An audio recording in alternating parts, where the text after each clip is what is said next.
Fall is all about cozy comforts, but when you're prioritizing your health, it's easy to feel like you're missing out. With Hero Bread, you can enjoy all your fall favorites because they're made with Hero Bread sliced bread loaves, tortillas, bagels, dinner rolls, and more. Try their all-new Hero Noodles with 12 grams of protein and just 80 calories. So skip replacing every carb with cauliflower and indulge in your breakfast, lunch, and dinner time favorites while still hitting your goals. From breakfast bagels and meal prepped enchiladas to mouth-watering burgers and cheesy noodles. You won't believe Hero Bread's options have 0 to 5 grams net carbs and are high fiber from the taste and texture. They've even got small batch drops of indulgent favorites like the popular Hero Croissant. And right now, Hero Bread is offering 10% off your order. Go to hero.co and use code FALL25 at checkout. That's fall25 at hero.co. All figures are per serving of Hero Bread. Contains 2 to 18 grams of fat per serving. See the product nutrition panels on hero.co for more information. Totally Useless Information with Nick and Roy is brought to you in part by Tom's Place, the finest in men's fashion. Located in Toronto at 190 Baldwin Street, in the heart of Kensington Market. Or visit toms-place.com. And by Pete's Pizza, celebrating 40 years serving the St. Catharines and Niagara Falls area. Pete's Pizza. Life is not about finding yourself, it's about finding pizza. If you're hungry, visit petespizzaniagara.ca. This is Totally Useless Information with Nick and Roy. Listen up, there's a twist this week. With more, here's Nick. Thank you, and welcome to the show. If you're a regular listener, you'll know that my co-host Roy Licasio lives in Southwest Florida, in the area impacted not by one, but 2 massive hurricanes. Thankfully, both he and his family are safe and healthy, but the storm left them with a lot of cleanup and minor repairs. So this week, we will air one of our favorite episodes from the past 5 years. Thanks for all of your well wishes, and with some luck, we'll be back with a brand new episode soon. What was the first clothing to have a logo put on it? And what is a French tuck? Don't get those two mixed up. Hi, I'm Nick. And I don't want to know. I'm Roy. And this week we scoured the internet for totally useless information just for you. Plus, we'll answer your questions in the mailbag. And in the news, once bitten... Oh, wait, are you a Scorpio? Totally useless information. It's everything you never needed to know. You look funky. Welcome to the Totally Useless Information Fashion Show. Welcome to this program. Boy, oh boy, every week... Nick and I are both fashion plates. Yes. Trendsetters, you know. Fashion plates. We have a complete set of 8.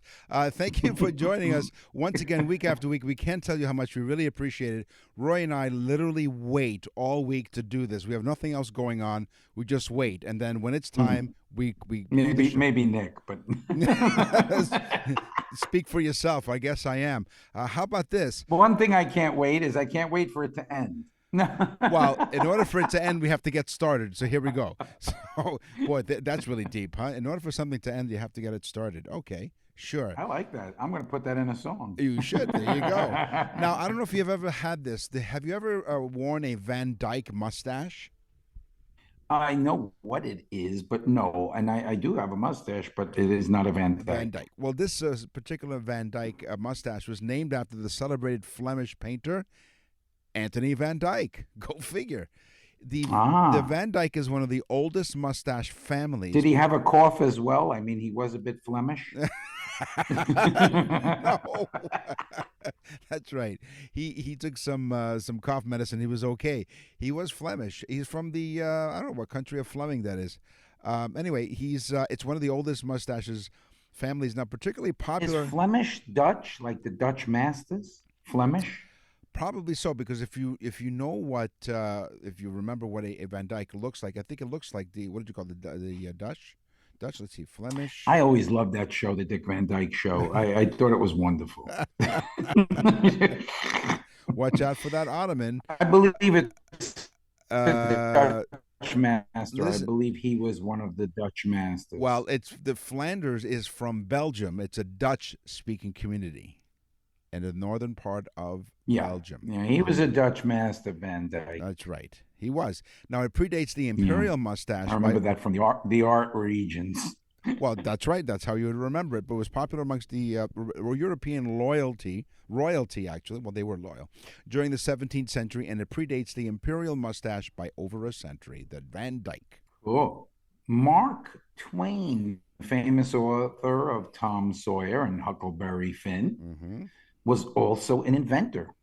His real name was Samuel Clemens. He went by the pen name Mark Twain. Mm-hmm.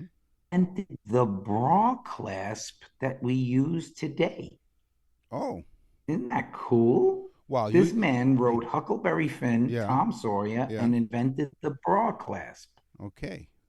Well, you said the one that we use today. Maybe speak for yourself. Let me give you my teaser. What is a French tuck? And again, don't get dyslexic on me. The French tuck was popularized by the fashion stylist Tan France. He coined the term after his last name, Tan France. A French tuck is when you tuck in your shirt just in the front or to one side and leave the rest of the shirt at the sides and the back untucked. Oh, that is so funny. I'm going to tell my wife that. She said, "How does this shirt look?" She said, "Tucked or untucked?" She said, "Or half tucked."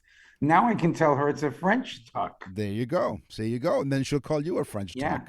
Okay, this was my tease.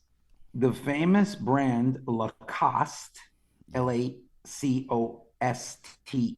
Lacoste, Yes. is the first company in 1933. The designer decided to use a crocodile to put on the front of his golf shirts and sweaters.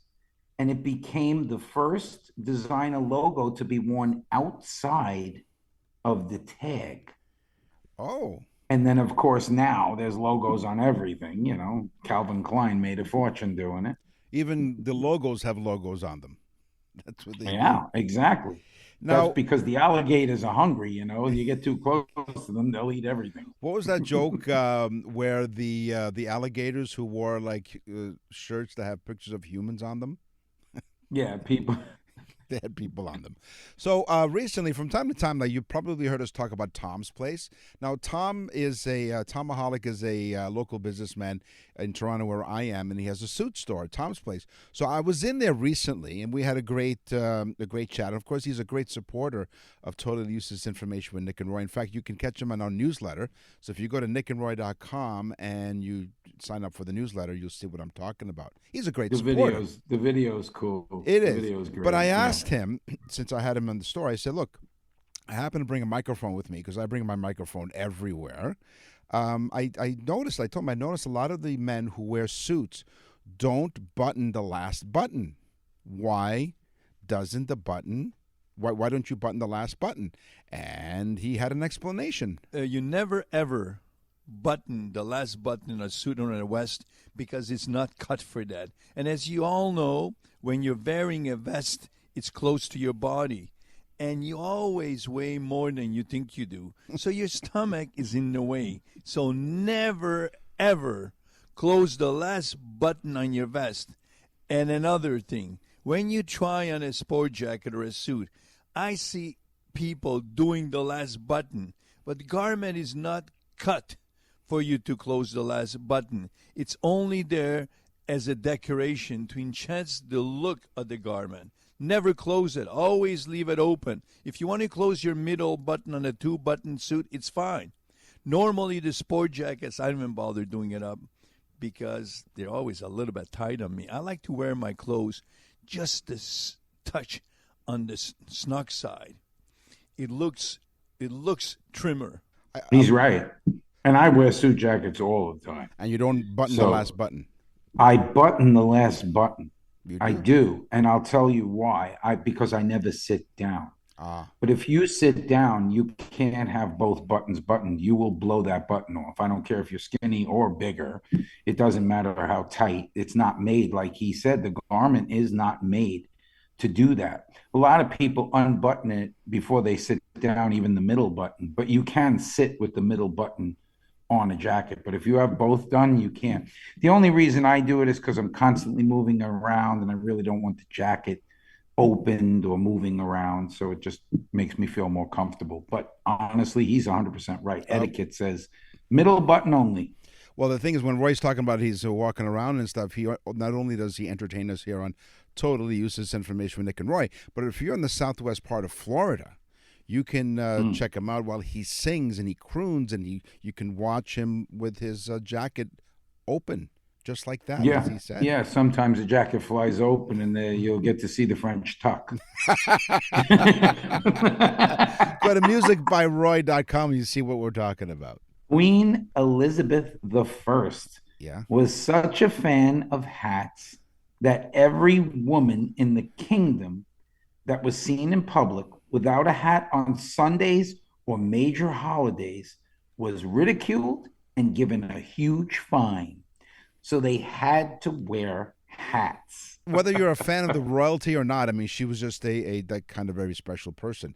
Now, one last thing I asked Tom about was I also noticed that some men wear cuffs on their pants. So I asked him, hey, man, what up with the cuffs on the pants? Well, I can tell you, I put cuffs on all of my pants. I love cuffs. I'm quite tall, and if there's enough fabric, I will put a cuff on. Duke of Windsor always wore a cuff on his pants. Always. Even he put cuffs on his tuxedos. During the war, the Duke ordered a tuxedo in Savile Row with cuffs on his pants, and they couldn't do the trouser for him because during the war they were rationing cloth.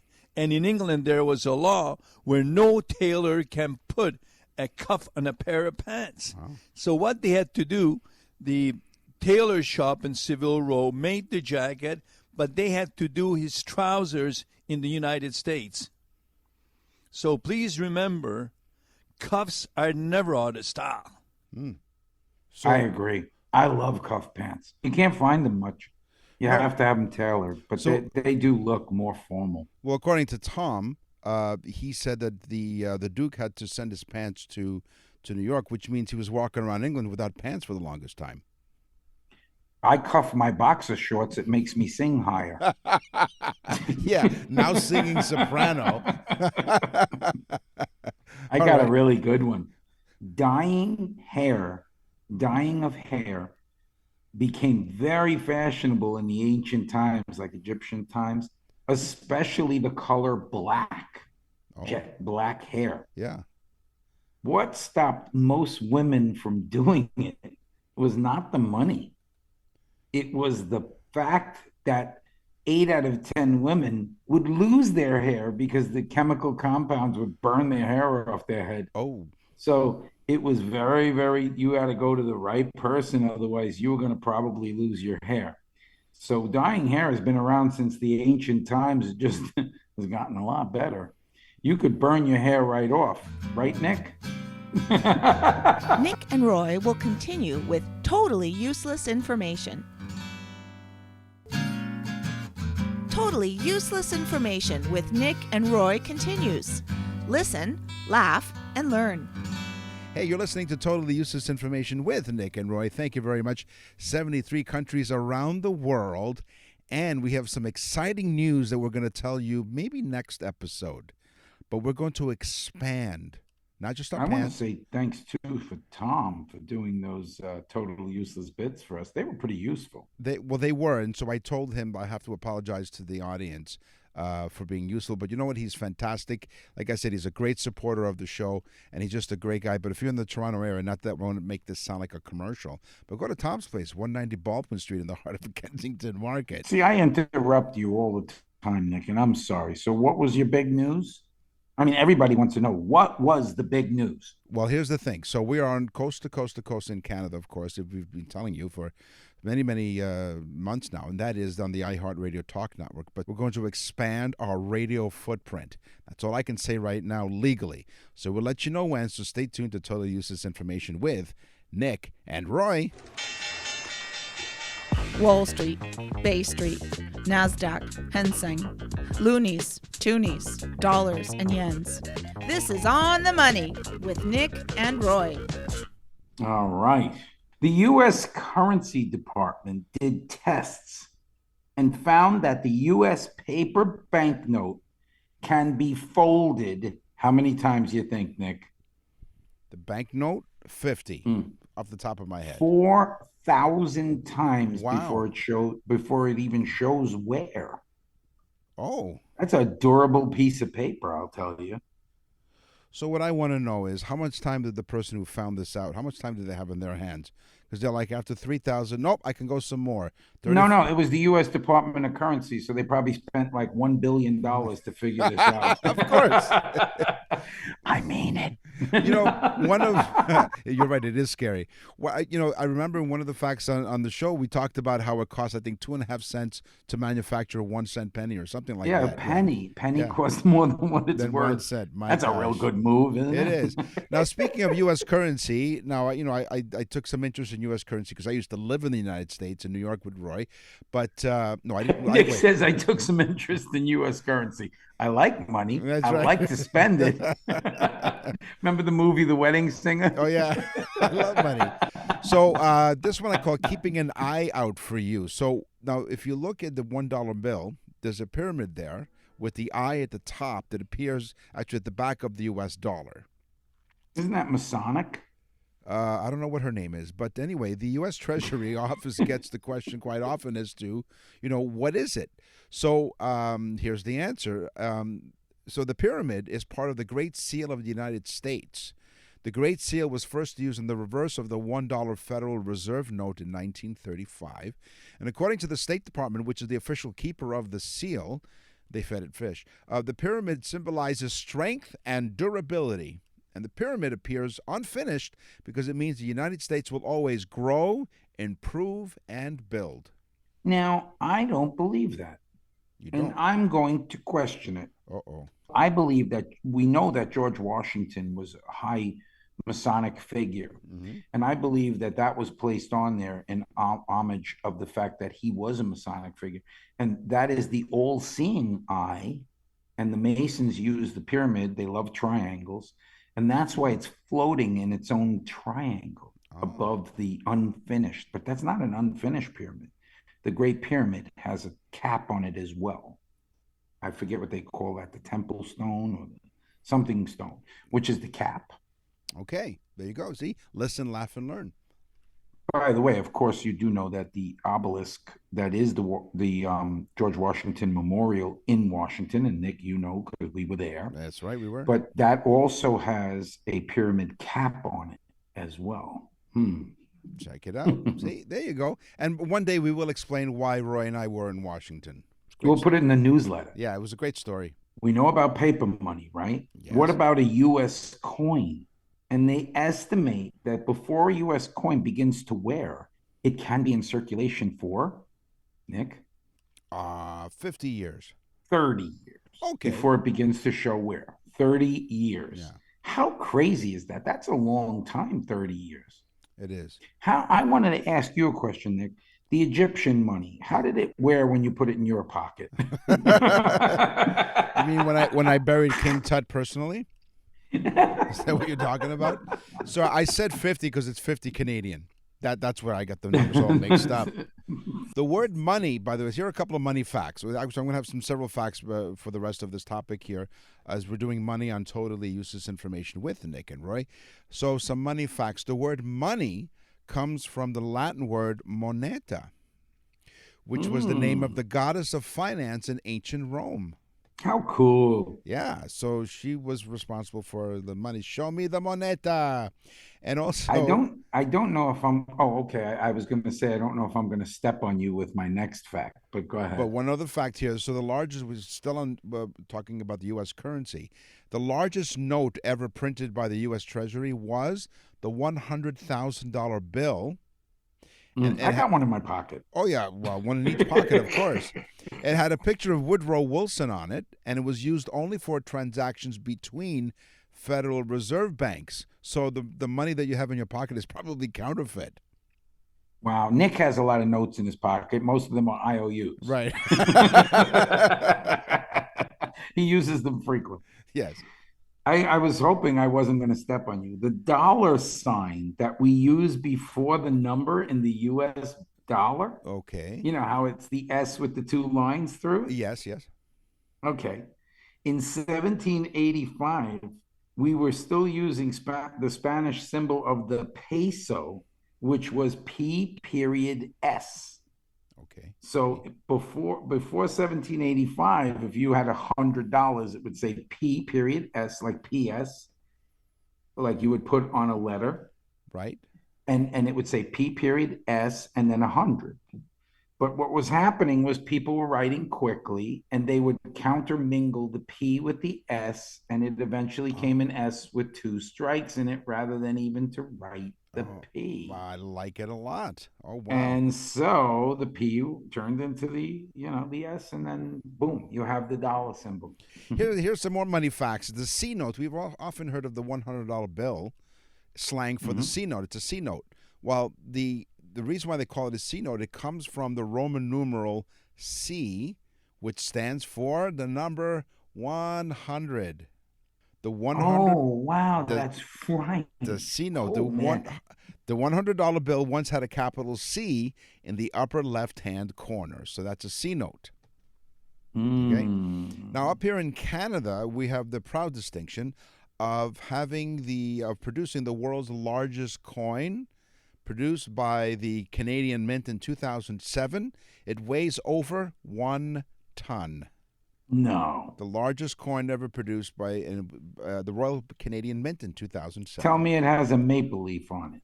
You know it does. You know it does. And some syrup. Yes.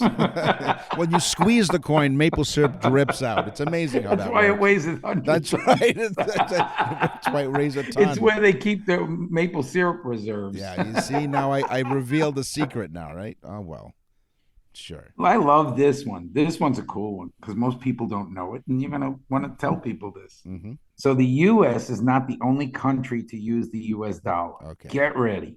The British Virgin Islands uses the American dollar, and they're the British Virgin Islands. That's wild. East Timor uses the American dollar. Bonaire, which is part of the ABC Islands. I've been there. It's fantastic. Okay. Ecuador, El Salvador, Micronesia, the Marshall Islands country uses the American dollar. Palau, which is Palau, uses the American dollar. I love this one. Panama uses the American dollar. Wow. The Turks and Caicos use the American dollar. I've been there too. It's cool. And get ready for this one. All the way in Africa, Zimbabwe uses the American dollar. That is fascinating, isn't it? Like all of those places use the American dollar. Now, Makes sense. They don't have to print their own money.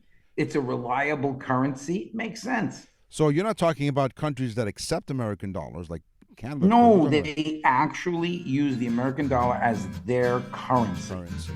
Nick and Roy will continue with totally useless information. Hey, October is Pizza Month. And what better way to celebrate Pizza Month at Pete's Pizza? Because they know the only way to make the perfect pizza is by using the freshest ingredients. Every day they roll out their own dough to create their signature pizzas, topped with only the freshest ingredients. News alert. Every day is pizza day. Since 1984, the 6 Niagara locations have been known as the small pizzeria with the big taste, and it's easy on your budget. With locations across St. Catharines and Niagara Falls, you're just minutes away from the best pizza and wings in town. They're always open late, so find a Pete's Pizza near you. Pete's Pizza Niagara.ca. That's Pete's Pizza Niagara.ca. Niagara.ca. You go on their website, of course, and when you go to their shop and pick up your pizza, check out the specially marked pizza boxes, because Roy and I gladly have supplied some useless pizza facts. So check it out. Pete's Pizza, for 40 years, they've been family-owned and operated. They began at one location at Pleasant Avenue in St. Catharines, and 40 years later, the original shop on 6 Pleasant Avenue in St. Catharines is still open, as well as the other locations, like we said, in St. Catharines and Niagara Falls. If you're hungry, visit Pete'sPizzaNiagara.ca. That's Pete'sPizzaNiagara.ca. You know, Nick, there are people going to Pete's Pizza, ordering a pizza just to get a picture of us on the box. Right. Life is not about finding yourself. No, it's about finding great pizza. Pete's Pizza. We're back with totally useless information with Nick and Roy. Listen, laugh, and learn. A couple of last money facts from me. The first ATM, we all use ATMs from time to time. It's quite convenient. And the first one was installed in London in 1967. Because the 100 bill has a picture of the Benjamin Franklin on it, it's also called the Benjamin. So not only a C note is 100, but you can also call it a Benjamin. Step right up here. Step right up, folks. Don't be shy. Move it. Totally useless information with Nick and Roy present Games People Play. I love how she says that. Move it. And so both you and I, on Zoom, we sit at attention because we're kind of like, all right, we're relaxing. We're having a good time recording the show. And then as soon as she says, move it, we're at attention. So we're ready to go. I love talking to people, and I'm on the phone, and they'll say, "Oh, well, I got to check into." I'm like, take your time, but you done? So the first video game ever was Pong, was it? What do you think? I would think it's Battleship. No, it was Pong. Well, it was Pong. People thought it was Pong, but it was Tennis for Two. Pong. Oh, I heard this story. This was a big battle. Go ahead. The game everyone thinks started it all, but no, it was actually, quote, Tennis for Two, developed in 1958 by physicist William Higginbotham.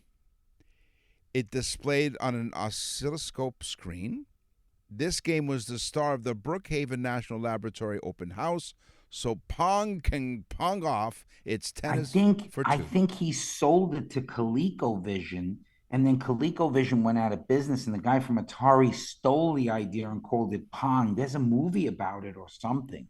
It's pretty interesting, and he gets sued years later, and there's a whole big to-do about it. So, yeah, it's cool. Pong has really got an amazing story. Boop. Monopoly. Boop. Hold on, I'm playing it now. Boop. Yeah. Boop, boop. Boop. Remember that? Boop. Yeah. Boop. Boop, boop, Boop, boop. boop, Boop. boop, boop. Yeah. In fact, Nick's been doing that for years. We can't seem to stop him. In 2015, Monopoly turned 80. Wow. So in 2025, next year, Monopoly will be 90 years old. So Monopoly is actually older than Joe Biden. Who would have thought? Here's the thing. I don't know if it's still true, but I remember in one of our shows, like we really go out of our way. We do scour the internet, but we do as much research as we possibly can to make sure that most of our, all of our information is correct. But I believe at one time, if it isn't still happening, the Monopoly money was the most printed currency in all of the world. Yeah, it is. Okay. I think we had that on the show. Yeah. So my thing about Monopoly, if it's 90 years old, right? Yeah. My question is, what did Nick play before Monopoly? I played jacks. Now, there was a video. I played Jill. You sure did. In 1982, I believe it was, E.T. the movie was a huge hit for Steven Spielberg. Drew Barrymore was a little child star. She was amazing. What a great movie that was. And they thought, you know what? Since the movie was such a success, let's develop a video game. E.T. the video game. Well, guess what? The E.T. video game was not as successful. It was so horrendous that it led to thousands of unsold cartridges being buried in a New Mexico landfill. They went home. They did. The game, yeah, probably. The game was rushed to market in just 5 weeks to coincide with the movie's release. It didn't go well, obviously. So, yeah. So, thousands upon thousands of unsold E.T. video game cartridges were buried in a New Mexico landfill. Very much like E.T., I guess the video game people gave him the finger. Elliot, home. Yeah, and then when they realized that they developed such a bomb, they went, ouch. Ouch, Elliot. That was a stupid movie. Come on. I don't like any Spielberg movies. I'm sorry. Plus, there's a lot of reasons I don't like him, but we'll get into that another time. Okay. All right. The inventor of the game Cranium. Okay. Very, very big game. And I have 2 facts about Cranium. Okay.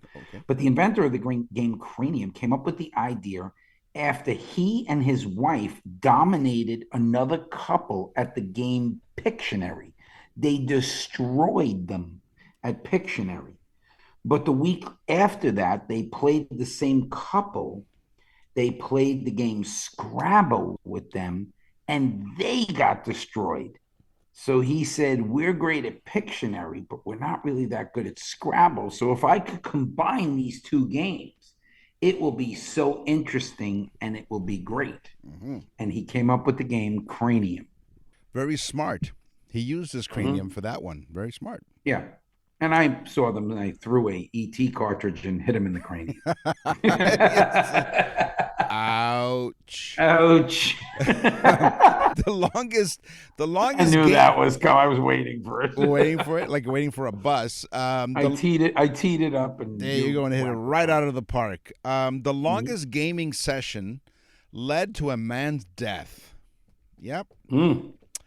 So our advice to all you gaming: get your hands off the joystick, so to speak. A Taiwanese man decided to play World of Warcraft for 24 hours straight, and he ended up dead.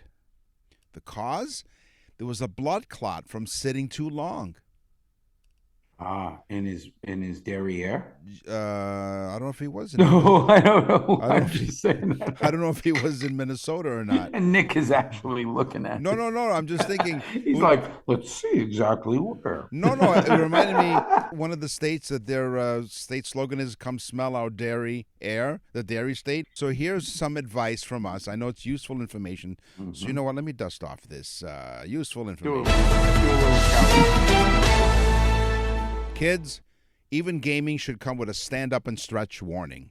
Mm-hmm. Yeah, so stand up and stretch. Very good, Nick. I think we should maybe speak to Congress about passing an act called the Stand Up and Stretch Act. Right, exactly. Okay, get ready here. Another Cranium fact. Okay, the game Cranium was the first non-coffee product to be sold at Starbucks around the country.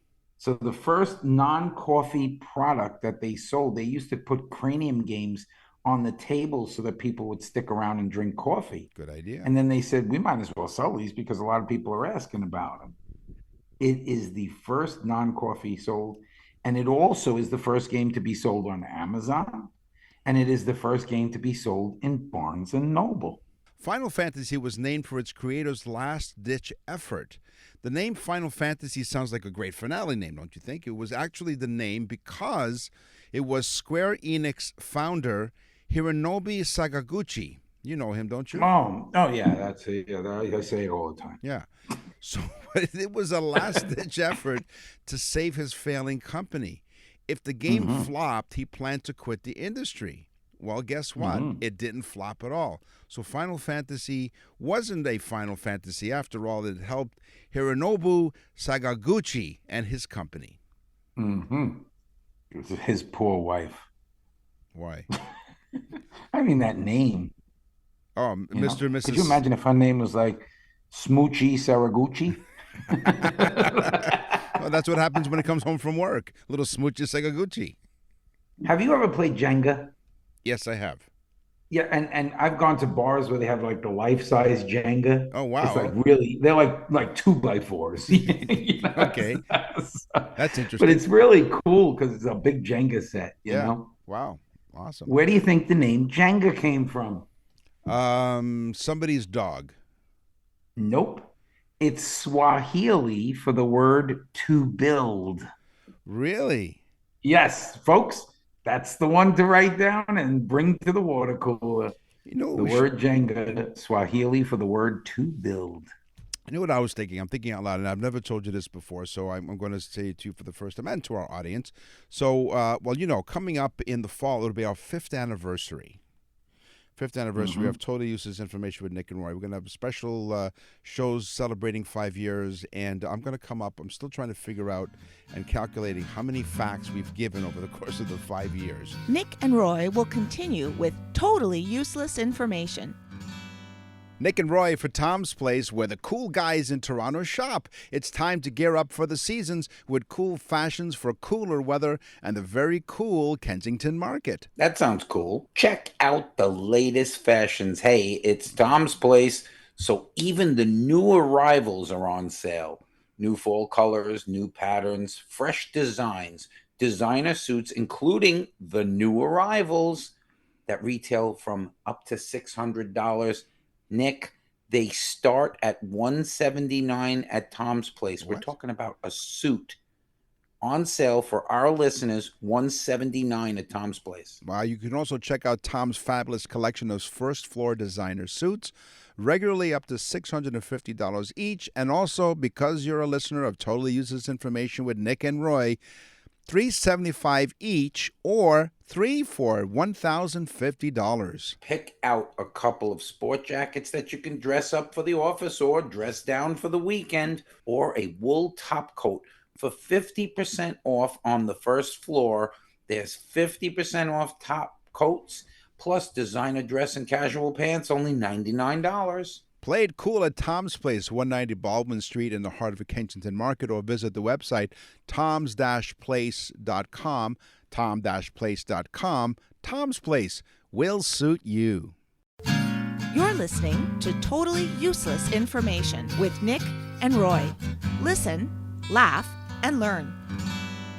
You go to our website, nickandroy.com, and you can order a birthday message. And we just did one recently. We do one, many of them. But one recently really sticks out because they said they were so thrilled that they didn't realize how much hard work we put into, hard work and how much detail we put into the birthday message. And what we do is we basically take the information from the birthday person, the birthday guest of honor, and we create a totally useless information show specifically talking about all of the facts on the day that they were born.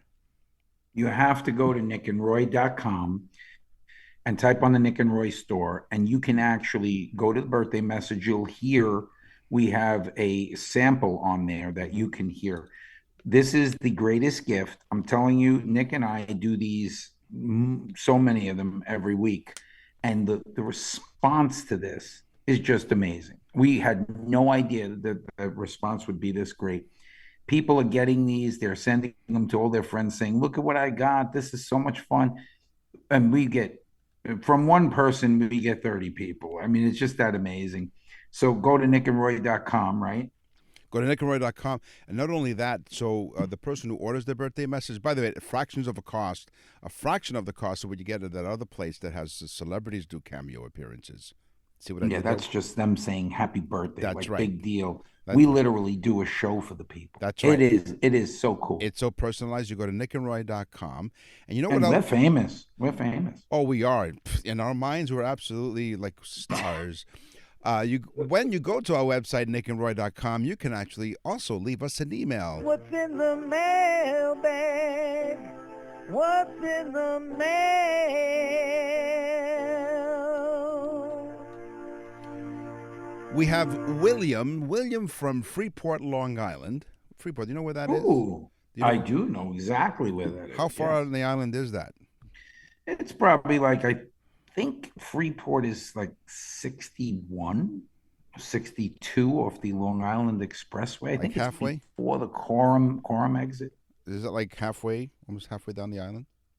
Oh, yeah. Yeah, it's halfway at least. Yeah. Well, William, wherever you are, thank you very much for writing in. Dear Nick and Roy, we love listening to your show.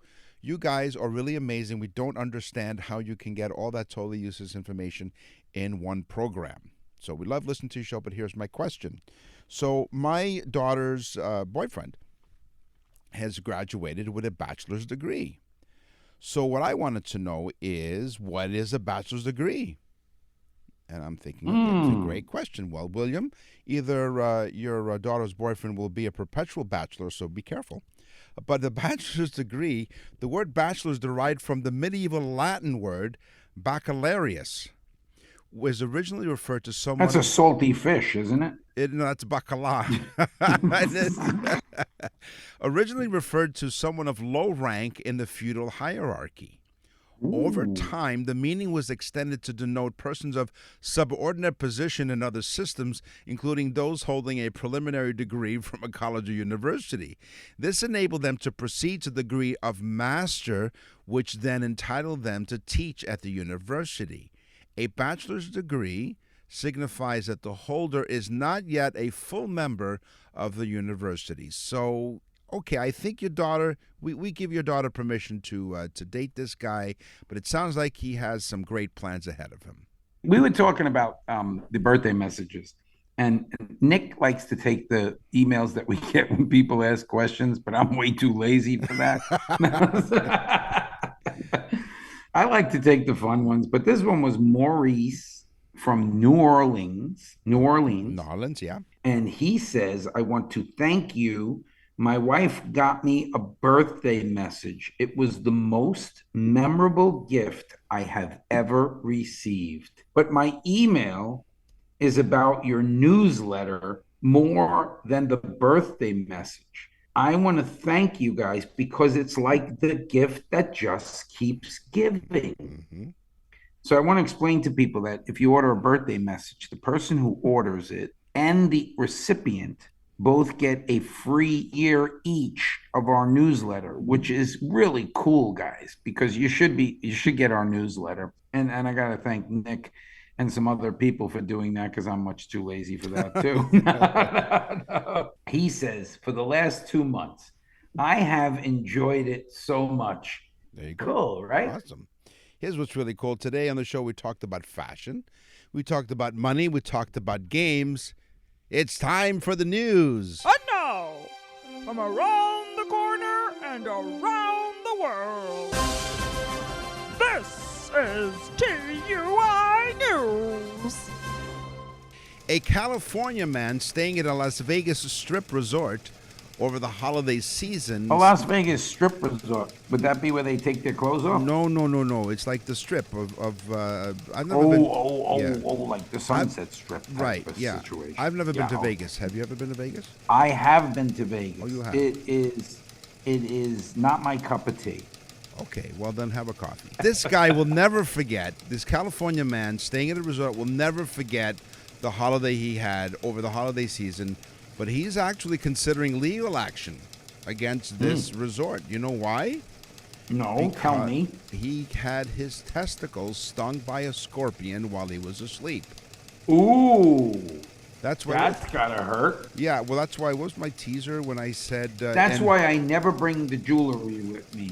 The family jewels. Right. They must be protected at all times. Yeah, that's right. What was my, at the beginning of the show and in the news, once bitten? Wait, you're a Scorpio? That's what I meant. Okay. A very good pun. Nick. Thank you very much. Michael Farchi. So this guy gets his I guess it crawled into his space maybe while he was sleeping or something. Yeah, here's what happened. He gets stung. He woke up in excruciating pain during his stay at the resort.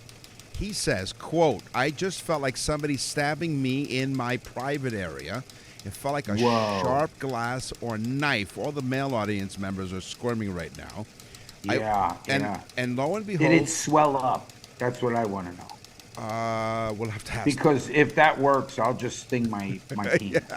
I went to the bathroom and I saw a scorpion hanging on my underwear.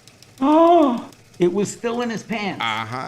Afterward, the man and his family checked out early, a day later, because, no. Yeah. You think? I would Well- check out too. I'd be like, hey, we had a room for two and we had some scorpions. That's not what we intended. Well, according to the report, it was, quote, bitten, the victim was bitten by a scorpion on his groin/testicles around 8 a.m. They even know what time it happened. Yeah. The report... He probably said in his report, I came to Vegas to have a ball, not to have my ball bitten. That's right. He said he was diagnosed with when he went to the hospital, he was diagnosed, and this is how really brilliant they are down in the hospitals in Las Vegas. He was diagnosed with a scorpion sting. I understand it's very painful. A scorpion sting is very painful. And to have it happen in the old Saccaroni, oh no, Yikes. no. I would rather anywhere else other than there. Well, that's all the time we have for this week's episode of Totally Useless Information with Nick and Roy. Thank you for joining us. We will, of course, scour the internet and find out more totally useless information just for you. And until then, remember, we're back next week with another new episode. Until then, thanks for listening all over the world. I'm Nick. And I'm Roy. Thanks for listening. Totally Useless Information with Nick and Roy has been brought to you in part by Tom's Place, the finest in men's fashion. Located in Toronto at 190 Baldwin Street in the heart of Kensington Market. Or visit toms-place.com. And by Pete's Pizza, celebrating 40 years serving the St. Catharines and Niagara Falls area. Pete's Pizza. Life is not about finding yourself. It's about finding pizza. If you're hungry, visit petespizzaniagara.ca.